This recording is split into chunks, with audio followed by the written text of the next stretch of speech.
So I just got done rewatching this game, and let me tell you, this game had everything. Bad snaps, a trip on a crucial 4th and 1, a crazy below the waist block that was called a 15-yard penalty that killed a drive, punt return, a tipped ball and reception on a 3rd down by the opposition, just all the things that are in your Texas A&M nightmare scenario. If you go down the list, you check the box on most of the things that you would consider nightmare material. Brutal game. It snowballed. It got worse and worse. There was a point at the end of the second quarter, towards the end of the second quarter, where that trip happened on that 4th and 1, and every subsequent drive by Texas A&M leading up to that punt return by Tennessee included a major blunder that killed the drive. We'll get into that. We'll get into Jimbo Fisher. It's the talk of the town. Fire Jimbo Fisher. Throughout the course of this season, it went from like a 50-50 ratio. You start the year, about half the fan base was out on Jimbo. And right now, it's really feeling like 85-90% out on Jimbo. People are already throwing names into the hat for the next coach to come in here. I understand, and I can't blame you. I'm not going to defend Jimbo, but I'm going to urge you guys to remain locked in on this football season because Jimbo's not going anywhere yet. They're not going to fire him midseason. It's not happening. And you have 5 games left on this schedule. I know a lot of us feel like this season's a lost cause. You already lost 3 games. You were basically eliminated after that Alabama loss. Looks like Alabama's going to win the West.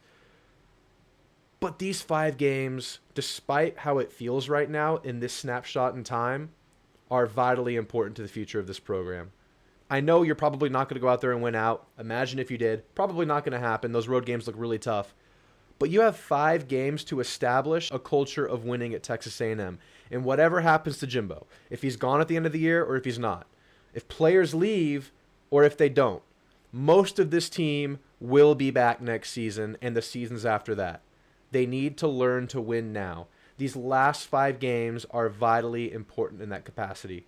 So I urge you guys to pause on the new coach talk because this is still a team that deserves our full attention. This is a team that deserves to play in front of a packed Kyle Field, in front of passionate fans that intimately are into this football team on a week-to-week basis. Think about it. Saturday morning rolls around. It's like Christmas morning, at least to me. Even in the bad times, you have 5 more of those experiences this year. So I know we're looking at probably 7-5. But at this point, we have to readjust our expectations and our hopes for the year. 8-4 with a win versus LSU. Based on where we're at now, that sounds pretty all right to me. So if you can build up, learn, and grow up until that point, win your bowl game, that feels pretty good. So we're going to operate in that mindset. We're going to operate knowing that this team isn't where we wanted it to be, but knowing that it can improve a lot, knowing you have 2 weeks to work on things right now, 2 weeks to get healthy because Walter Nolan and Edgerrin Cooper both went down last game, Albert Regis too. Hopefully at least one of those guys is able to come back. We have no updates as of today. Jimbo doesn't do pressers on bye weeks, so we don't know what's going on. We might learn later in the week. But there's a lot to play for, guys, so I urge you to remain locked in. So let's get into that game. Let's talk about Neyland Stadium. I was there. I have some footage I want to share with you guys. It might not hit as well as it would have hit if we had won the game, where we can actually appreciate that environment rather than relive some of the crappiness that we experienced in that game. But I want to talk about it. I was there. I want to share with you guys my experience. It's a legendary stadium. Really, really cool environment. And we're going to talk about that game, the state of the program, everything like that. So let's break it down. But first, if you guys like this kind of content, please consider subscribing. You guys have been amazing. This channel has been growing. The comment section has been amazing. I feel like I learn more from the comment section on this channel than I do from reading articles about this team. You guys give so much input, so much perspective. I appreciate you guys for doing that. My post-game video got like 150 comments. People just, obviously a lot of venting, but a lot of people just breaking down the errors of this team. You learn a lot just looking at the comment section. I appreciate you guys so much. So liking and subscribing would help me greatly. We're trying to grow this thing, get even more fans into the discussion. So thank you guys. Let's get into it. So for the second week in a row, this game started out like A&M was the better team. A&M was moving the ball consistently, only giving up 7 points, not totally shutting them down, but keeping points off the board, getting the ball back into the offense's hands. The ball was moving down the field. You feel really good. You feel like there's a clear better on the field. And then it comes down to that 4th and 1 with about 5 minutes left in the second quarter. And I'm sitting high in the end zone watching the play. I'm thinking, if we get this, we're taking over this game, because you're going to get a first down on Tennessee's side of the field. You're probably going to milk the clock down to under 2 minutes with Tennessee getting the ball back. And it's a huge play. And of course, on that play, Max gets the ball. Bryce Foster kind of gets pushed back and steps on Max's foot, and he trips. So it's like, huge play, huge play. Quarterback trips. Tennessee ball, turnover.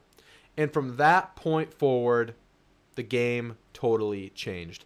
The Alabama game had a moment like that as well. If you remember, Edger and Cooper had a huge sack early in the third quarter on Milroe, and then the next play, Milroe threw a pick to Bryce Anderson.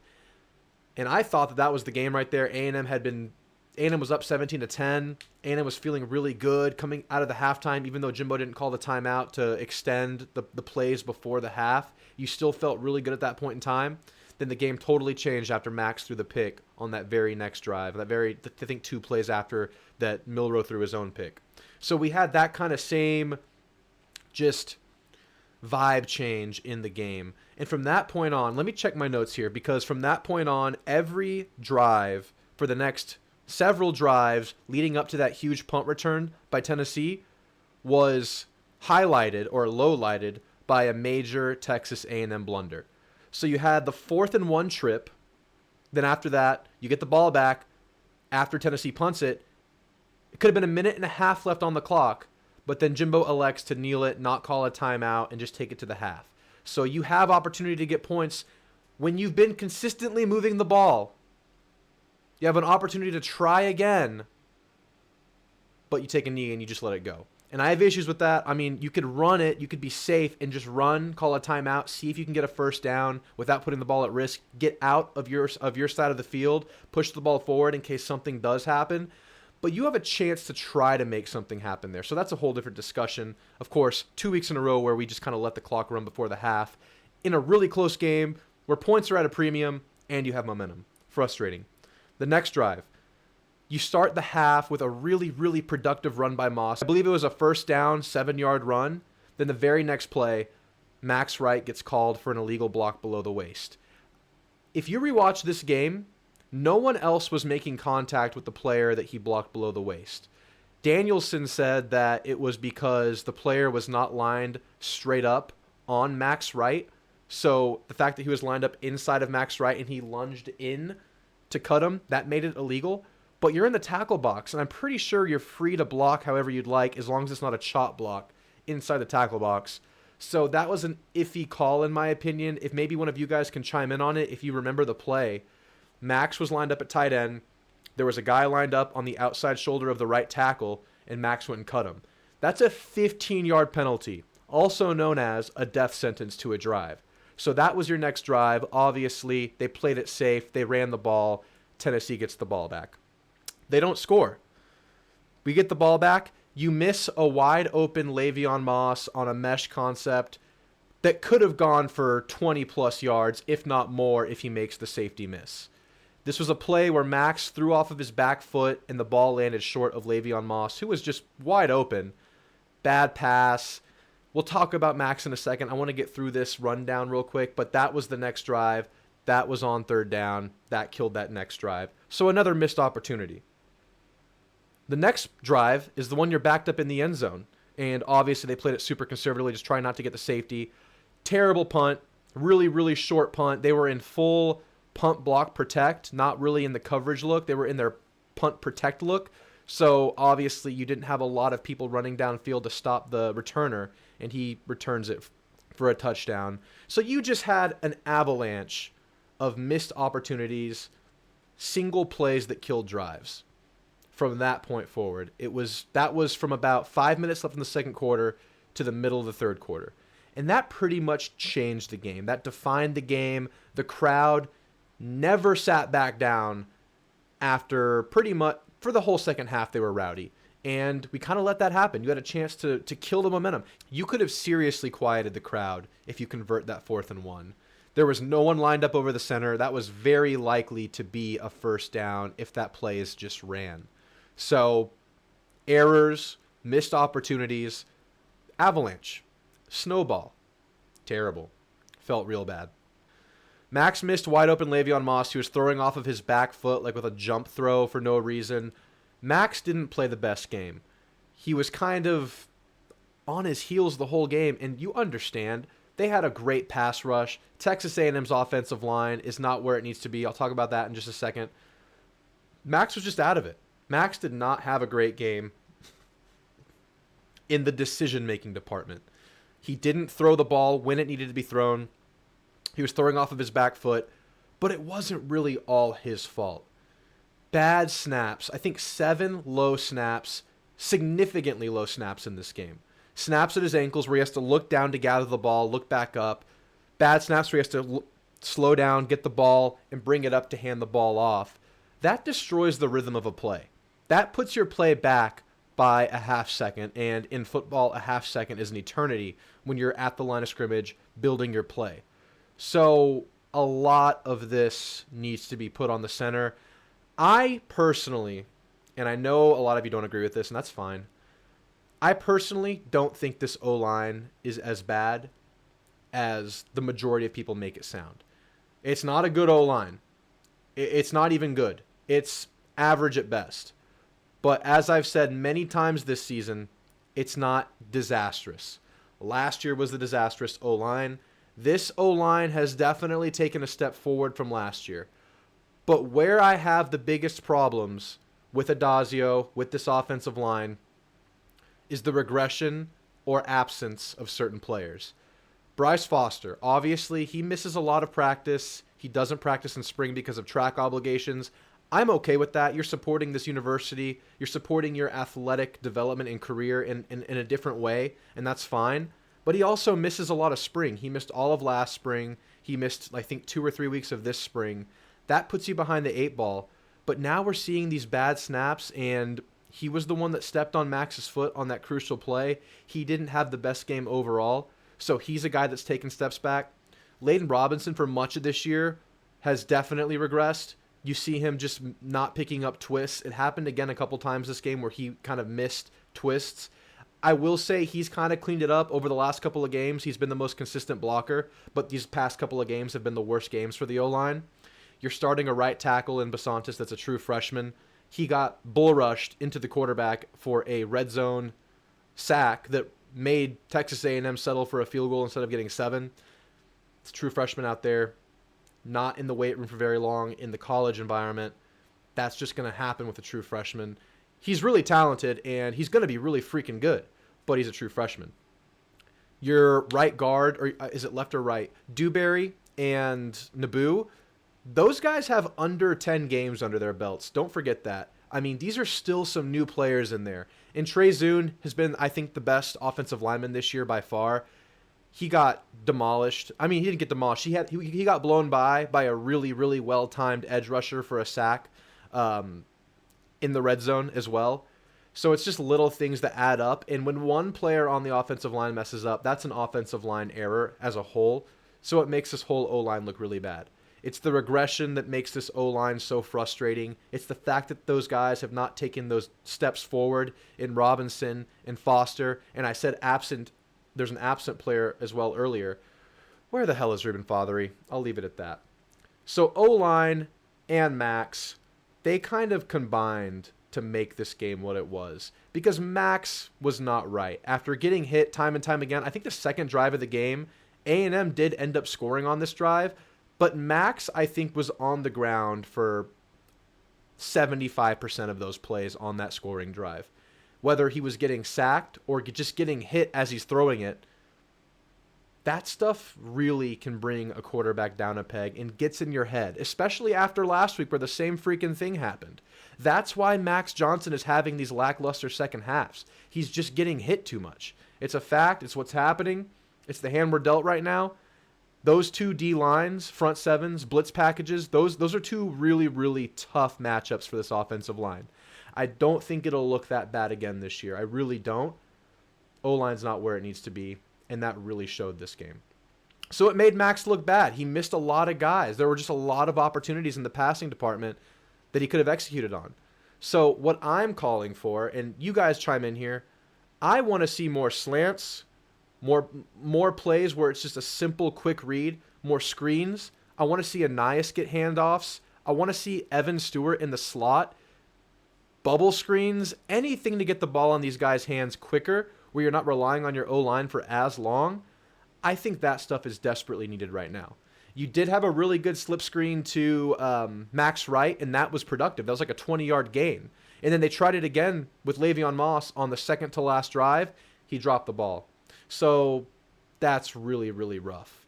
So a lot of just individual errors just adding up. It's just adding up. And, you know, I know there's a debate between, well, you got to hold the players accountable or it's on coaching. I mean, can I pick both? I think both are true. But when you have so many errors and it's consistent, I think if you put the Tennessee game in a vacuum, you put the Bama game in a vacuum, bad day at the office, you probably felt like you're the better team, but you lost it. It sucks. You could have moved on from it. But these things are piling up. It's happening consistently for 3 seasons now. So whether it's blame on the players or not, it always comes back to the head man. If you look at this team from 1,000 yards away, you got to look at the head coach. You have to. That's just the way this sport works. If it just keeps happening, it's consistent errors. It comes back on coaching. And I know it's not directly on Jimbo on an instance-to-instance basis. It's not directly on play calling on an instance-to-instance basis. But like I said, it adds up, and then there's a common denominator. So, yeah. Doesn't look good. Doesn't feel good for old Jimbo.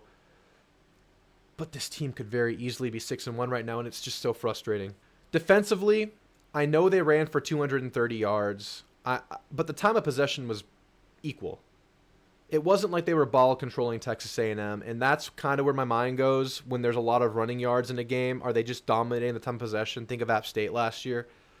That wasn't the case. It was equal time of possession. A&M wasn't giving up points. They gave up 13 defensive points. There was a punt return for 7 points, and they ended up with 20. So the defense did its job. It wasn't perfect. Those running backs are really good. Their offensive line is serviceable. It's a good offensive line. Give up 13 points. You expect to win that kind of game. In a crazy environment, I'll add. So defensively, I can't complain too much. You sacked Milroe. He couldn't get anything going downfield. DeBerry had a badass game, tackling really, really well at the nickel, getting that big pick in the end zone that anybody probably could have picked off. That was a terrible pass, but he was still there for it. I love Josh DeBerry at nickel. So I think there's something there. Deuce Harmon played pretty well. There were a couple of deep balls targeted towards Deuce Harmon and Tyreek Chappelle. They defended it well. They defended the jump ball scenario well. It was good hand fighting. I know in some scenarios, some refs will call a penalty on some of the hand fighting that happened. But when you're hand fighting, there's a chance it doesn't get called because that's kind of equal opportunity right there. So hand fighting doesn't always get called, and that's kind of where the contact was happening. So you really like what you got out of Deuce Harmon as a replacement for Bryce Anderson, who was out this game. I don't know the extent of his injury either, which is why this bye week is really crucial. But DeBerry at the nickel, I think he's a plus player at nickel. I think he's really bad at corner because he's just not good at deep one-on-one coverage, but really, really strong at nickel. I think the defense held up after players went out. I think they didn't skip a beat after Edgerrin didn't play most of this game. Played pretty well. Maybe a few less big plays in the running department, but for the most part, 13 points. So I can't complain defensively. I can't complain. I know we still don't love Durkin and some of his decisions, but I can't complain, man. It's all offensive. It's all offensive. It's errors, it's mistakes, it's blunders. So like I said, Jimbo is the man this year. Jimbo is, I'm 90% sure he's the man next year. So I don't really think there's a huge point in talking about it. I mean, I know there's an argument to putting pressure on the program to make the move, but I don't think that's going to happen. I think there's just too much monetary and just overall investment in Jimbo and his program and his culture and what he wants. I mean, everything's been done for Jimbo. All the NIL stuff, the new facilities, every decision, And that buyout ain't cheap, so the money is there too. It's just not going to happen, guys. I'm sorry. I know a lot of you want it to happen. I can't blame you, but it's just not. So the hand we're dealt is 4-3 going into a bye week. That's where we are. Like I said, adjust your expectations. 8-4, shit, 9-3. Why the hell not? Why the hell can't they get better? Why the hell can't they go and right some of the wrongs that have been happening this year? The team has looked pretty good outside of the huge freaking errors. Clean them up, and you're winning these last 2 games. Clean them up, and you're going to win maybe 4 or 5 out of the next 5 games. It's on the table. This team needs it so badly. This program needs it so badly. Improve, move forward, anything can happen. So before I get out of here, I want to talk about Neyland Stadium.